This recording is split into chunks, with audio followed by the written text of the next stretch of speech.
Hi, I'm Karl Feilder. I'm CEO of Neutral Fuels. I'd like to introduce you to my friend Gary here, who's an expert on maritime stuff. Well, what is it, Gary? Maritime, international supply chain for the maritime industry. Excellent.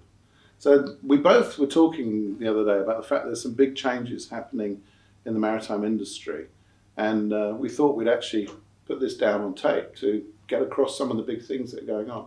What is the change? So I guess for those that are in the industry, we've been talking about the International Maritime Organization, the IMO, and some legislative changes they brought into, or bringing into place for 2020, which affects the sulphur content for fuel. So in very much layman's terms, we have very large ships sailing around the world, bringing all of our products, generally from Asia, and they burn a very heavy, very dirty fuel. Back in 2008, the IMO decided to bring some new rules, some new legislation forward, which begins in 2020, and now the maritime industry is catching up to see what we need to do and how it affects the consumers. But is it the first time that they've changed fuel on ships? No, I mean this has been talked about and it's been staged over several years. There's also something in Europe called the SECA zone, where the sulphur content there of fuel used around the Baltics, the English Channel, various other SECA zone areas has already been reduced significantly. But the fuel that they're moving to isn't actually that clean. No, and whilst not being an expert in fuel, I certainly am becoming an expert in what the ships need to do to prepare for this change. And again, I think in very straightforward terms, the fuel they burn at the moment is something like 3.5% heavy, dirty. This has to be reduced down to about 0.5%.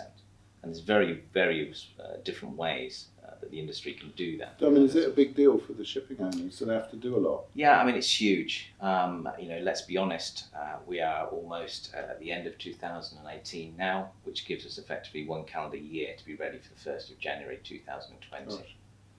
I'd heard there's something like 60,000 ships that have to be modified. Yeah, again, the numbers vary. The IMO would say there are 4,000 vessels out there.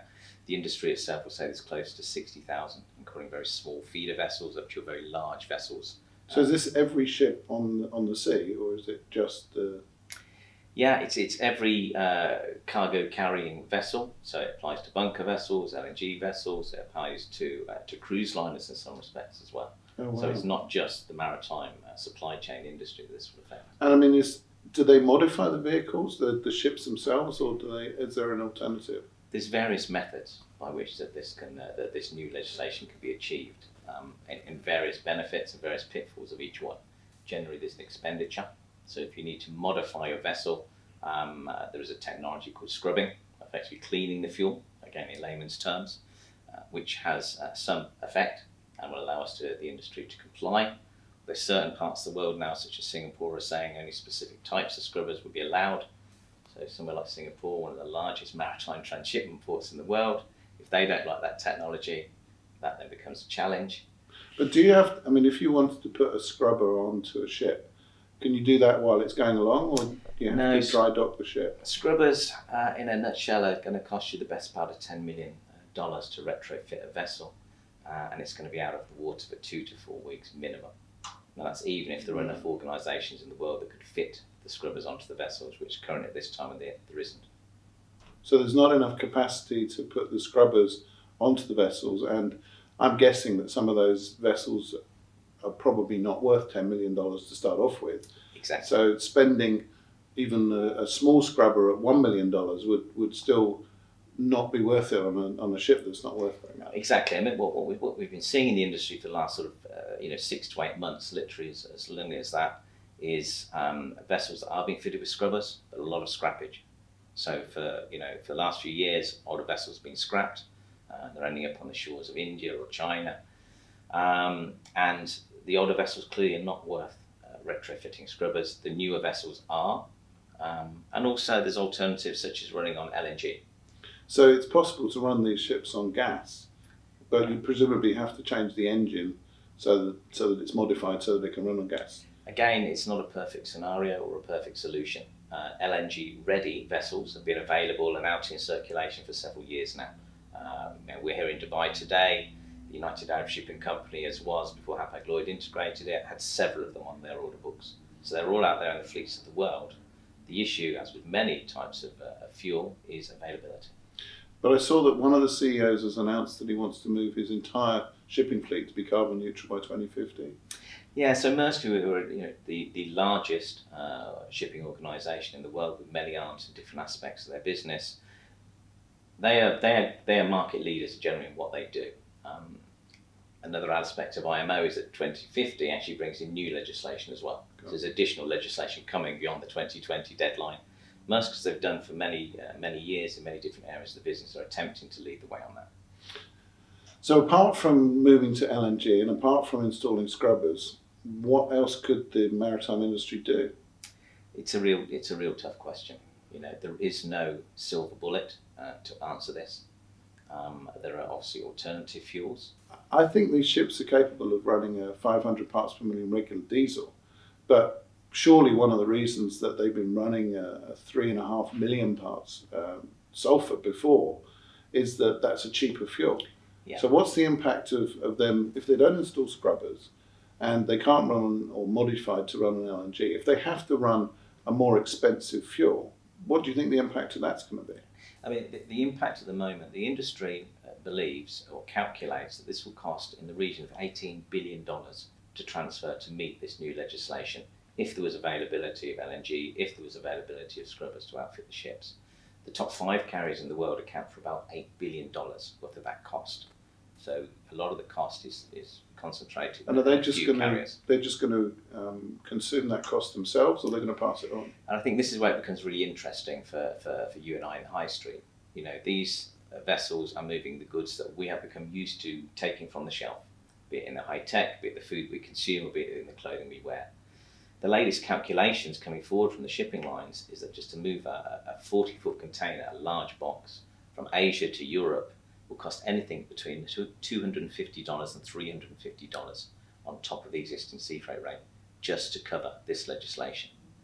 If you look back 2 years ago, you could move a container from that same distance for $50. So it's going to increase costs. It's going to fall through right across the supply chain. It's a to huge consumers. impact in terms of the costs to the shipping lines, and of course they will pass it on to their customers.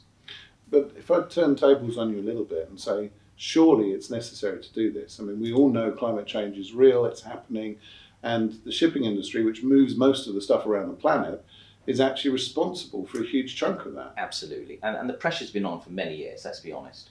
If you think about the large customers of the world that manufacture foods very environmentally friendly, very sustainably, the flat pack furniture organisations that again are happy to be very sustainable in their approach, the high tech organisations who push recycling on your televisions and your coffee percolators that you buy.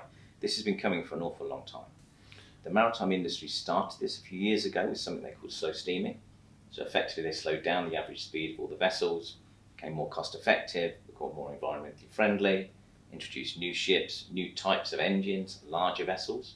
Again, all of this has an impact, a positive impact on the environment. But this is by far the largest change we've had for some years. Well, it's one of the things that I've been arguing for biofuels is that it seems to me to be entirely illogical to produce a clean diesel fuel if you have to ship your raw materials halfway around the world and ship the finished product halfway around the world. That doesn't make any sense to me. I've, as you know, been pushing for a long time that we should source the raw materials for biofuels locally, we should manufacture them locally, and then we should supply them locally. But I suppose as we sit on top of quite a major port here in the UAE, maybe I should be looking to supply biofuels into the maritime industry. What do you think? It's a really interesting one. The largest bunkering port in the world is in Asia.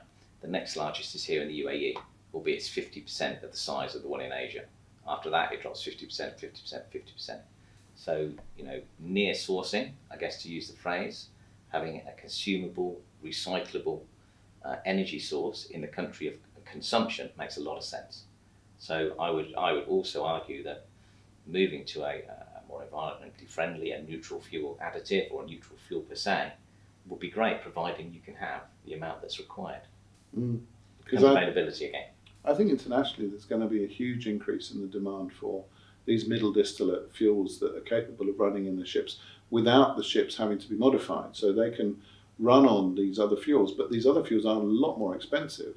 And whilst this is definitely a move in the right direction from a climate perspective, I really do worry about the cost implications and where that cost is going to be passed to. I think it's more widespread because the fuels, the dirty fuels that are being used at the moment, that will be cleaned and cleansed, and a lower sulphate fuel, which is currently being used in the distribution trucks that move our goods around the countries we live in, that will become the new battleground.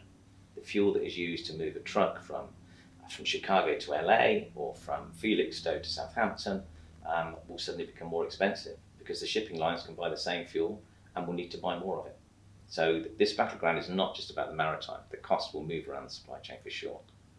Well, I expect this isn't the last we're going to hear about this thing, but Gary, thanks ever so much for sharing your experience and knowledge on this. I think it's an interesting opportunity for me and Neutral Fuels, but I certainly think it's a big change for the better.